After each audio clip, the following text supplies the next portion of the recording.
Do you love your wife? Yes. Prove it. Like, what's the metric? Give me the number that helps me know, right? Because when you met her, you didn't love her. Now you love her, right? Tell me the day the love happened. It's an impossible question. But it's not that it doesn't exist, it's that it's much easier to prove over time, right? Well, leadership is the same thing. It's about transition. So if you were to go to the gym, it's like exercise, right? If you go to the gym and you work out and you come back and you look in the mirror, you will see nothing. And if you go to the gym the next day and you come back and you look in the mirror, you will see nothing, right? So clearly there's no results, can't be measured, it must not be effective. So we quit, right?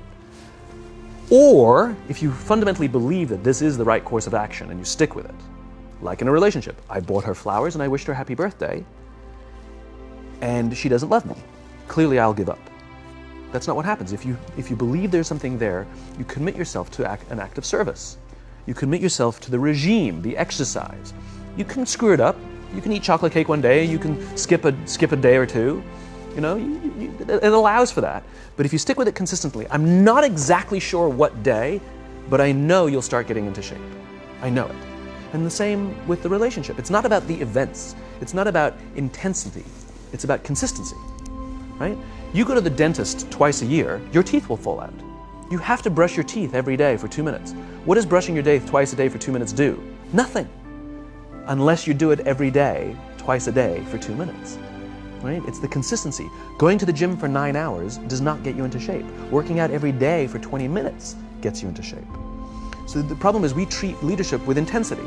We have a 2-day offsite, we invite a bunch of speakers, we give everybody a certificate, you're a leader, right? Those things are like going to the dentist. They're very important, they're good for reminding us or getting us back on track, learning new lessons, but it's the daily practice of all the monotonous, little, boring things like brushing your teeth that matter the most.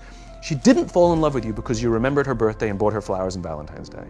She fell in love with you because when you woke up in the morning, you said good morning to her before you checked your phone. She fell in love with you because when you went to the fridge to get yourself a drink, you got her one without even asking. She fell in love with you because when you had an amazing day at work and she came home and she had a terrible day at work, you didn't say, yeah, but let me tell you about my day.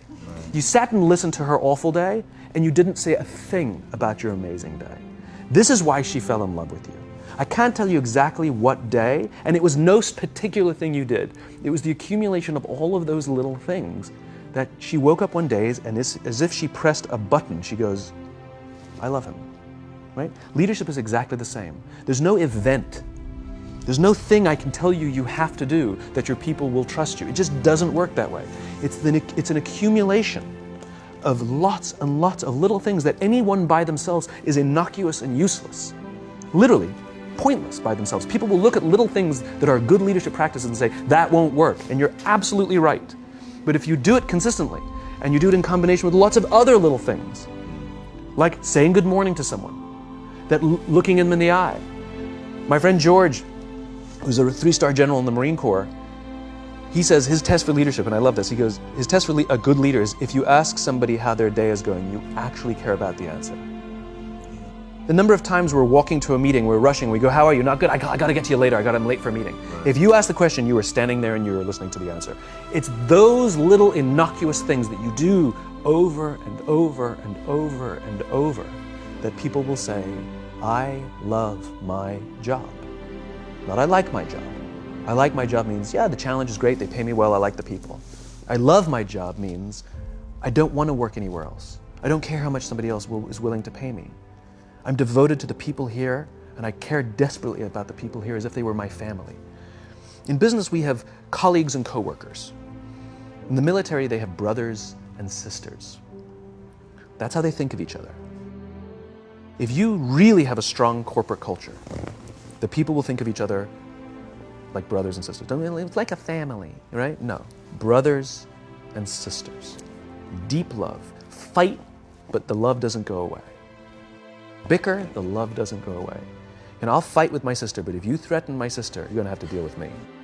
Right? We'll fight internally, we'll bicker with each other, but nobody's going to hurt each other, and if anything from the outside shows up, you're looking at a unified front.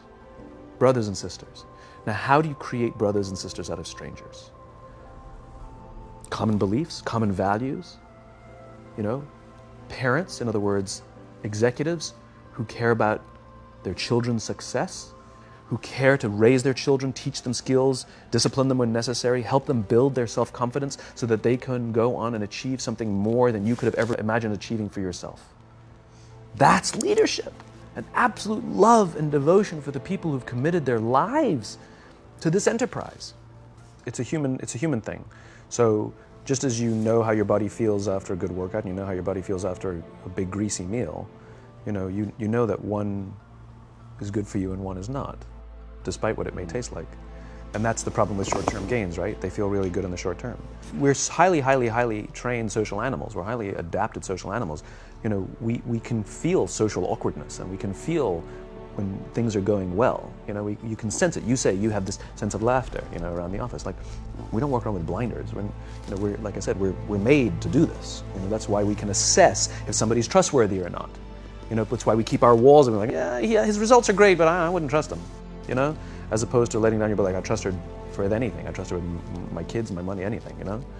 So we're highly attuned animals, and so we're good at sensing it. But I will say there is a caveat to your metric of laughter, which is a decent one, is that scale breaks things in human beings. As I said before, we're not made for populations bigger than about 150-ish.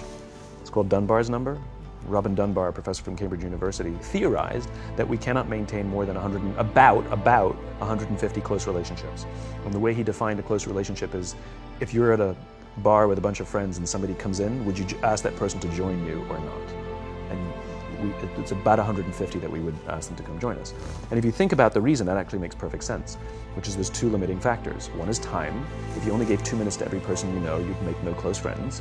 And the other one is memory. You just can't remember everybody. And so this is where leadership becomes very, very interesting, because if you have a company that has a lot of people, 5, 6, 7, 800 people, 1,000, 2,000, 5,000 people, clearly you can't know everyone. And clearly as a CEO, like, I care about every single one of my people. You don't even know. Some of the people you work for who work for you are bastards. You don't care about them, right? So it's a nonsense statement. But what you can say is, I desperately care about the people whose names I know and whose faces I recognize. And I care desperately about my leadership, and I instill in them every day that I will give them the tools and I will take care of them with one purpose and one purpose only, that they will take care of the people in their charge. And I want those people to take care of the people and instill in them that they take care of the people in their charge. And then by the time you get down to the masses, where the actual 1,000 exist, because of the seniors it's like 20, where the real 1,000 exist, they feel about 150 of them can look to one of their direct leaders, to one of their direct managers, and say, that person cares about me. That's our boss, that's my boss, that's my leader. Not the leader, it's the CEO. That's my manager, my boss, my leader. The one thing I am comfortable saying that all effective leaders must have is courage. Because it is hard. It is hard to stand up against outside pressure. It is hard to stand up to an external constituency who's pushing you to do something for their short-term gain, to do the right thing for your people. It is hard. It is thankless. It is lonely. Sometimes you get fired. Sometimes you get in trouble. Sometimes you'll lose your job and the next guy will get all the credit. It's all true. And the courage to do the right thing in the face of overwhelming pressure, only the best leaders have that courage. Only the best leaders. And here's the folly. Courage is not some deep internal fortitude. You don't dig down deep and find the courage, right? It just doesn't exist. Courage is external. Our courage comes from the support we feel from others.